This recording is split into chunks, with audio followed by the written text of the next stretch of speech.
ഗ്യാസുമായി അസിഡിറ്റിയുമായി ബന്ധപ്പെട്ടുള്ള ചുമ, അങ്ങനെ സ്ഥിരമായിട്ട് വിഷമങ്ങൾ അനുഭവിക്കുന്ന ഒരാളാണ് നിങ്ങൾ. ഇതിന് നമ്മൾ GERD എന്ന് പറയും. 2 മണിക്കൂറെങ്കിലും ഭക്ഷണം കഴിഞ്ഞതിന് ശേഷം ഒരു ഗ്യാപ്പ് നമ്മൾ കൊടുക്കണം, എന്നിട്ടേ കിടക്കാവൂ. ഇനി സ്ഥിരമായിട്ടുള്ളവർക്ക് ഇത് കുറയ്ക്കാനായിട്ട് ചെയ്യാൻ പറ്റിയൊരു കാര്യം, കിടക്കുമ്പം ഒരു 6 to 7 ഇഞ്ച് ഹൈറ്റ് വെച്ച് കിടക്കുക. തല കുറച്ച് പൊങ്ങി നിൽക്കുന്ന രീതിയിൽ കിടന്നു കഴിഞ്ഞാൽ ഇത് ഏറെക്കുറെയൊക്കെ ഇത് കുറയ്ക്കാനായിട്ട് ഹെൽപ്പ് ചെയ്യും. ഭക്ഷണം കഴിക്കുന്ന ശീലത്തിലോ കിടക്കുന്ന ശീലത്തിലോ പുകവലിയുടെ ഒക്കെ ശീലത്തിലോ ഒരു മാറ്റങ്ങൾ വരുത്തുന്നില്ലെങ്കിൽ ഇത് കുറഞ്ഞു വരാനുള്ള സാധ്യതകൾ വളരെ കുറവാണ്. നെഞ്ചരിച്ചിൽ, പുളിച്ചു തികട്ടൽ, ഓക്കാനം, ഗ്യാസുമായി അസിഡിറ്റിയുമായി ബന്ധപ്പെട്ടുള്ള ചുമ, അങ്ങനെ സ്ഥിരമായിട്ട് വിഷമങ്ങൾ അനുഭവിക്കുന്ന ഒരാളാണ് നിങ്ങൾ. ഇതിന് നമ്മൾ GERD എന്ന് പറയും, ഗ്യാസ്ട്രോ ഈസോഫാഗൽ റിഫ്ലക്സ് ഡിസീസ് അല്ലെങ്കിൽ ഈസോഫാഗൽ റിഫ്ലക്സ് ഡിസീസ് എന്ന് പറയും. വളരെ കോമൺ ആയിട്ട് നമ്മുടെ നാട്ടിൽ അസിഡിറ്റി അതല്ലെങ്കിൽ പുളിച്ചു തികട്ടൽ, നെഞ്ചരിച്ചിൽ എന്നൊക്കെ പറയും. ഇതൊരു സീരിയസ് ആയിട്ടുള്ളൊരു അസുഖമാണോ? ഇത് വിഷമങ്ങൾ ഉണ്ടാക്കുമോ? എന്താണ് ഇതിൻ്റെ കാരണം? നമുക്ക് എന്തൊക്കെ വീട്ടിൽ ചെയ്യാൻ പറ്റും? മരുന്നുകൾക്കപ്പുറം വീട്ടിൽ എന്തൊക്കെ ചെയ്യാൻ പറ്റും? എന്തൊക്കെ കാര്യങ്ങൾ ശ്രദ്ധിച്ചാൽ ഇതിന് നമുക്ക് അവോയ്ഡ് ചെയ്യാൻ പറ്റും, ഇതിനെ ഒഴിവാക്കാൻ പറ്റും, മാറ്റിയെടുക്കാൻ പറ്റും നോക്കാം. ഞാൻ doctor Fazil Muhammad, Olive homeopathy clinic, Keezhissery, Malappuram ജില്ല. നമ്മളുടെ വായ മുതൽ പിന്നെ സ്റ്റൊമക്ക് വരെ, ആമാശയം വരെ ഒരു കോയിലുണ്ട്, ഫുഡ് പൈപ്പ് എന്ന് പറയും, ഈസോഫാഗസ് എന്ന് പറയും. അത് കഴിഞ്ഞിട്ട് നമ്മൾ ആമാശയം, സ്റ്റൊമക്ക്, ഇത് രണ്ടിൻ്റെയും ഉള്ളിൽ ലൈനിങ്ങിൽ ഡിഫറൻസസ് ഉണ്ട്. നമ്മൾ ഭക്ഷണം കഴിക്കുന്നു, ഭക്ഷണം ചവക്കുമ്പോൾ ഉമിനീരായിട്ട് ഇത് മിക്സ് ചെയ്ത് ഈസോഫാഗസ് വഴി അല്ലെങ്കിൽ ഫുഡ് പൈപ്പ് വഴി നേരെ അത് ആമാശയത്തിലെത്തുന്നു. ആമാശയത്തിലെത്തി ദഹിപ്പിക്കേണ്ട കുറേ ആസിഡൊക്കെ ആയിട്ട് ഇത് മിക്സ് ആവും. അപ്പോൾ ഒരു അസിഡിക് പരുവത്തിലാവും ഈ സാധനം. ഈ ദഹിപ്പിക്കപ്പെട്ട അല്ലെങ്കിൽ ആസിഡ് പരുവത്തിലായിട്ടുള്ള ഈ ഫുഡ് പാർട്ടിക്കിൾസ്, ഈ ഭക്ഷണ പദാർത്ഥങ്ങൾ മേലോട്ട് കയറി കഴിഞ്ഞാൽ, ഞാൻ നേരത്തെ പറഞ്ഞ ഈസോഫാഗസിലേക്ക് അല്ലെങ്കിൽ ഫുഡ് പൈപ്പിലേക്ക് കയറി കഴിഞ്ഞാൽ അവിടുത്തെ ലൈനിങ് ഇത് താങ്ങില്ല. ഈ അസിഡിറ്റി ഉള്ള ഈ സാധനം അവിടുത്തെ ലൈനിങ്ങിന് താങ്ങാൻ കഴിയില്ല. അപ്പോൾ സ്വാഭാവികമായിട്ട് അവിടെ ഇറോഷൻസ് ഉണ്ടാകും, ചെറിയ ചെറിയ മുറിവുകൾ വരും. അതിനെയാണ് നമ്മൾ ഈ അസിഡിറ്റി അതല്ലെങ്കിൽ GERD എന്ന് പറയാം. ചില ആൾക്കാരിൽ ചില പ്രത്യേക കാരണങ്ങൾ കൊണ്ടോ ചില സാഹചര്യങ്ങൾ കൊണ്ടോ ചില വർക്കുകൾ കൊണ്ടൊക്കെ ഇങ്ങനെ ഉണ്ടാവാം. അതല്ലെങ്കിൽ ചില ആൾക്കാരിൽ ഈ ഒരു ഈസോഫാഗസിന് ഏറ്റവും അറ്റത്ത് ഈ ആമാശയമായിട്ട് ജോയിൻ ചെയ്യുന്ന ഭാഗത്ത് ചെറിയ സ്പിങ്ക്ടർ ഉണ്ട്, ഒരു ക്ലോഷർ ഉണ്ട്, ഒരു വാൾവ് പോലെയൊരു സംവിധാനമുണ്ട്. ഇത് ചില ആൾക്കാരിൽ എല്ലാ സമയവും തുറന്നിരിക്കും. അപ്പോഴും ഈ ഒരു അവസ്ഥ സ്ഥിരമായിട്ടുണ്ടാവാം. വെറും നെഞ്ചരിച്ചിലും ഓക്കാനിക്കാൻ വരലും മാത്രമല്ല ഇതിന് ലക്ഷണങ്ങളായിട്ട് കാണാം. ഇത് ചില ആൾക്കാരിൽ ചുമ ഉണ്ടാക്കും, ഒരു ആസ്മ പോലെ ബ്രീത്തിങ്ങിന് വിഷമം വരെ ചില ആൾക്കാരിൽ ഉണ്ടാക്കാറുണ്ട്. സംസാരിക്കാനൊരു ബുദ്ധിമുട്ട്, ഈ വോക്കൽ കോഡിൽ ഈ അസിഡിക് സംഗതികൾ വന്ന് കൂടിയിട്ട് വോക്കൽ കോഡിൽ ഈ സംസാരിക്കുന്ന അവയവത്തിൽ നീരിറക്കുണ്ടാക്കുകയും അപ്പോൾ സംസാരം ക്ലിയർ അല്ലാത്തൊരവസ്ഥ വരെ ഉണ്ടാകും. ഇടയ്ക്കിടയ്ക്ക് നാക്കുന്നൊരു സിറ്റുവേഷൻസ് ഉണ്ടാക്കാം. ചില ആൾക്കാർക്ക് ഇവിടെ എന്തോ ഒരു സ്വെല്ലിങ്, എന്തോ ഒരു തടച്ചിൽ പോലെ ഫീൽ ചെയ്യും, സ്ഥിരമായിട്ടൊരു സ്വെല്ലിങ് പോലെ ഇങ്ങനെ ഫീൽ ചെയ്യും, എന്തോ തടയുന്ന പോലെയൊക്കെ ഒരു ഫീലിങ്സിലേക്ക് ഇത് വരുത്താം. അതിന് ഒത്തിരി ബുദ്ധിമുട്ടുകൾ ഇത് ഉണ്ടാക്കും. ഇതുള്ളവരിൽ പ്രത്യേകിച്ച് ഈ വാൾവ് എപ്പോഴും ഓപ്പൺ ആയി നിൽക്കുന്നതിലൊക്കെ സ്ഥിരമായിട്ട് ഈ അവസ്ഥ ഉണ്ടാവും.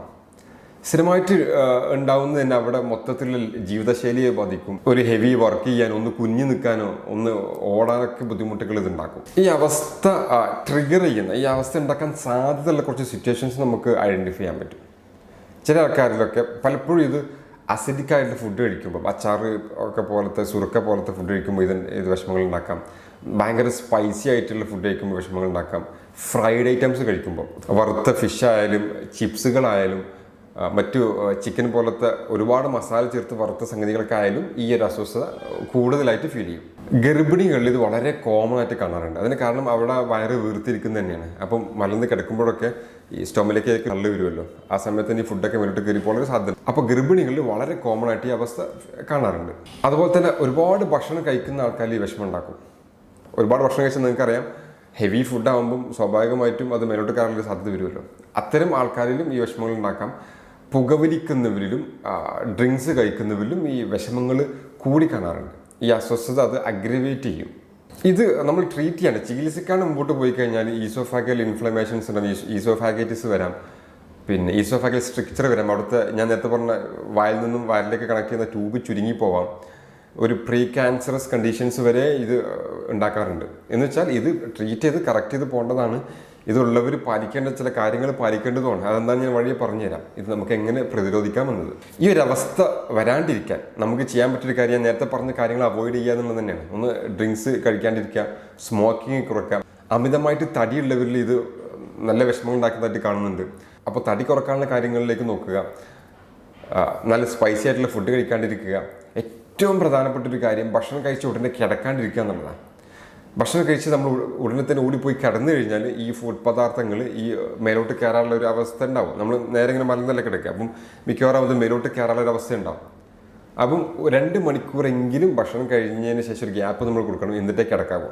ഇനി സ്ഥിരമായിട്ടുള്ളവർക്ക് ഇത് കുറയ്ക്കാനായിട്ട് ചെയ്യാൻ പറ്റിയൊരു കാര്യം, കിടക്കുമ്പം ഒരു 6 to 7 ഇഞ്ച് ഹൈറ്റ് വെച്ച് കിടക്കുക. തല കുറച്ച് പൊങ്ങി നിൽക്കുന്ന രീതിയിൽ കിടന്നു കഴിഞ്ഞാൽ ഇത് ഏറെക്കുറെയൊക്കെ ഇത് കുറയ്ക്കാനായിട്ട് ഹെൽപ്പ് ചെയ്യും. ഈ നെഞ്ചരിച്ചിൽ അസിഡിറ്റിയും കൂടുതലായിട്ട് ഉണ്ടാകുമ്പോൾ നമുക്ക് എന്തൊക്കെ വീട്ടിൽ ചെയ്യാൻ പറ്റുന്നുള്ളതാണ്. ഒരുപാട് ഹോം റെമഡീസൊക്കെ ആൾക്കാർ സജസ്റ്റ് ചെയ്യുന്നുണ്ട്. മിൻറ്റി ചില ആൾക്കാർ പറയലുണ്ട്. ചില ആൾക്കാർക്ക് മിൻറ്റി തന്നെ അത് കൂട്ടുകയും ചെയ്യും. പാല് ഒരു ഇമ്മീഡിയറ്റ് എഫക്റ്റ് നമുക്ക് തരും. നല്ല എരിച്ചിലൊക്കെ ഫീൽ ചെയ്യുകയാണെങ്കിൽ നല്ല തണുത്ത പാല് കുടിച്ചാൽ ചെറിയൊരു ആശ്വാസം തോന്നും. പക്ഷെ കുറച്ച് കഴിഞ്ഞാൽ പിന്നെയും അത് വിഷമങ്ങൾ ഉണ്ടാക്കാം. ഞാൻ പറഞ്ഞല്ലോ, ഈ പാല് വയറ്റിലെത്തി ഇത് ആസിഡ് പരുവത്തിലായി വീണ്ടും മേലോട്ട് കീറുന്ന സിറ്റുവേഷൻ വന്നാൽ വിഷമങ്ങൾ ഉണ്ടാക്കും. ചില ആൾക്കാരിൽ പഴം, നേന്ത്രപ്പഴം ഈ അസിഡിറ്റി കുറയ്ക്കാറുണ്ട്, ഈ വിഷമങ്ങൾ കുറയ്ക്കാറുണ്ട്. അതിൽ സോഡിയം കണ്ടന്റ് കൂടുതലായത് ഒരു ആൽക്കലൈനായിട്ട് മാറും. പിന്നെ ചുയിങ്കം ഒരു ചെറിയ എഫക്റ്റൊക്കെ തരും, ഒരു ചെറിയ ആശ്വാസമൊക്കെ തരാറുണ്ട്. ചുയിങ്കം നമ്മൾ ചവച്ചരക്കുമ്പം ഉമിനീരുണ്ടാവും. ഒരു ഉമിനീര് ആൽക്കലൈനാണ്. അപ്പോൾ അത് അസിഡിറ്റിയെ ഒന്ന് ന്യൂട്രലൈസ് ചെയ്യാൻ ഹെൽപ്പ് ചെയ്യും. അപ്പം നല്ല വിഷമം തോന്നുന്നവർക്ക്, ഈ അസ്വസ്ഥത ഒരുപാട് കാലമായിട്ട് തുടരുന്നവർക്കും ചുയിങ്കം ഇടയ്ക്ക് മധുരമില്ലാത്ത ചുയിങ്കാണ് നല്ലത്. ഷുഗർ ഫ്രീ ചുയിങ്കംസ് യൂസ് ചെയ്യുന്നത് നന്നായിരിക്കും. ഒരു ട്രീറ്റ്മെൻറ്റ് ഓപ്ഷൻ എന്ന രീതിയിലൊന്നും ചുയിങ്കം ഉപയോഗിക്കാനല്ല ഞാൻ പറഞ്ഞത്. എപ്പോഴെങ്കിലുമൊക്കെ വിഷമം തോന്നുമ്പം ഇതൊക്കെ എപ്പോഴെങ്കിലുമൊക്കെ യൂസ് ചെയ്ത് നോക്കാം.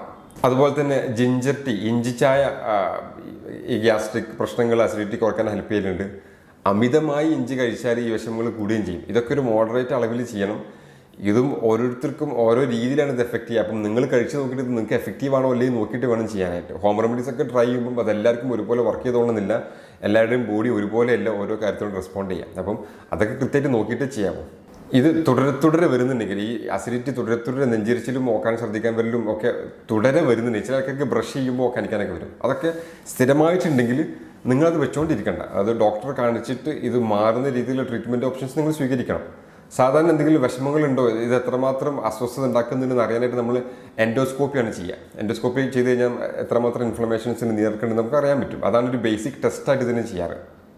പിന്നെ ഫുഡിലെ റെഗുലേഷൻസ്, ഞാൻ നേരത്തെ പറഞ്ഞ പോലെ കുറച്ചായിട്ട് ഭക്ഷണം കഴിക്കുക. ഒരുപാട് ഭക്ഷണം ഒരു സമയത്ത് കഴിക്കുന്നതിന് പകരം ഇടയ്ക്കിടെ കുറച്ച് ഭക്ഷണം കഴിച്ചുകൊണ്ടിരിക്കുക. ഭയങ്കര സ്പൈസി ആയിട്ടുള്ള ഫുഡ് ഒഴിവാക്കുക, സ്മോക്കിംഗ് ഒഴിവാക്കുക, ആൽക്കഹോൾ കൺസംഷൻ കുറയ്ക്കുക. ഇതൊക്കെ ഇതിൻ്റെ കൂടെ ചെയ്യാം. ഇത്തരം പ്രശ്നങ്ങൾക്ക് ഹോമിയോപ്പതിയിൽ വളരെ എഫക്റ്റീവ് ആയിട്ടുള്ള മെഡിസിൻസ് നമ്മൾ കൊടുത്തു തരാറുണ്ട്. Nux vomica, sulphur, capsicum, carbo vegetables, acid nit, kali bich, graphites, robinia, geranium mac, ഓർണിത്തോകാരി, അങ്ങനെ തുടങ്ങിയ നിരവധി മെഡിസിൻസ്, സിഞ്ചിബർ ഒക്കെ നമ്മൾ ഹോമിയോപ്പതിയിൽ വരുന്ന മരുന്നുകളാണ്. ഇത് ഓരോരുത്തർക്കും ഓരോ രീതിയിലാണ് ഇത് വരിക. അപ്പോൾ ആളുടെ മൊത്തം കോൺസ്റ്റിറ്റ്യൂഷനും ബാക്കി കാര്യങ്ങളൊക്കെ നോക്കിയിട്ടാണ് നമ്മളിത് പ്രിസ്ക്രൈബ് ചെയ്യാം. അപ്പം ഞാൻ പറഞ്ഞ മെഡിസിൻസ് പോയിട്ട് നിങ്ങൾ ഫാർമസിയിൽ വാങ്ങിക്കണം. നിങ്ങൾ തൊട്ടടുത്ത് ഹോമിയോപ്പതി ഡോക്ടറെ കണ്ട് അയാളുടെ മെഡിസിൻ കണ്ടെത്തി അത് വാങ്ങി കഴിക്കുന്നതാണ് ഏറ്റവും ഉചിതം. ഇത് സ്ഥിരമായിട്ടുണ്ടാകുന്ന ഒരു അസുഖം ആയതുകൊണ്ട് തന്നെ കുറച്ച് കാലത്തേക്കൊക്കെ മെഡിസിൻസ് കഴിക്കേണ്ടി വരും. അതിൻ്റെ കൂടെ തന്നെ ഈ ലൈഫ് സ്റ്റൈൽ ചേഞ്ചസ് വളരെ ഇമ്പോർട്ടൻ്റ് ആണ്. അതിലൊരു മാറ്റവും വരുത്തിയിട്ടില്ലെങ്കിൽ, നിങ്ങൾ ഭക്ഷണം കഴിക്കുന്ന ശീലത്തിലോ കിടക്കുന്ന ശീലത്തിലോ പുകവലിയുടെയൊക്കെ ശീലത്തിലോ ഒരു മാറ്റങ്ങൾ വരുത്തുന്നില്ലെങ്കിൽ ഇത് കുറഞ്ഞു വരാനുള്ള സാധ്യതകൾ വളരെ കുറവാണ്. അപ്പോൾ ഇതൊക്കെയാണ് ഇന്ന് GERD ബന്ധപ്പെട്ട്, അസിഡിറ്റിയുമായി ബന്ധപ്പെട്ട് എനിക്ക് സംസാരിക്കാനുള്ളത്. നിങ്ങൾക്ക് എന്തെങ്കിലും സംശയങ്ങൾ ഉണ്ടെങ്കിൽ താഴെ കമൻറ്റ് ചോദിക്കാം, സമയം പോലെ റിപ്ലൈ തരുന്നതായിരിക്കും. അതല്ലെങ്കിൽ എൻ്റെ വാട്സപ്പ് നമ്പർ ഇതിൽ കൊടുത്തിട്ടുണ്ടാകും. അതിലും നിങ്ങൾക്ക് വാട്സപ്പ് വഴിയും നിങ്ങളുടെ സംശയങ്ങൾ ചോദിക്കാം, നമ്മൾ റിപ്ലൈ തരും. ഇനിയും ഇതുപോലത്തെ ഹെൽത്ത് ടോപ്പിക്കുമായിട്ടും ഹെൽത്ത് ടിപ്സുമായിട്ട് നമ്മൾ വീണ്ടും വരും. ഞാൻ doctor Fazil Muhammad, Olive homeopathy clinic, Keezhissery, Malappuram ജില്ല. Bye, see you. Thanks for watching.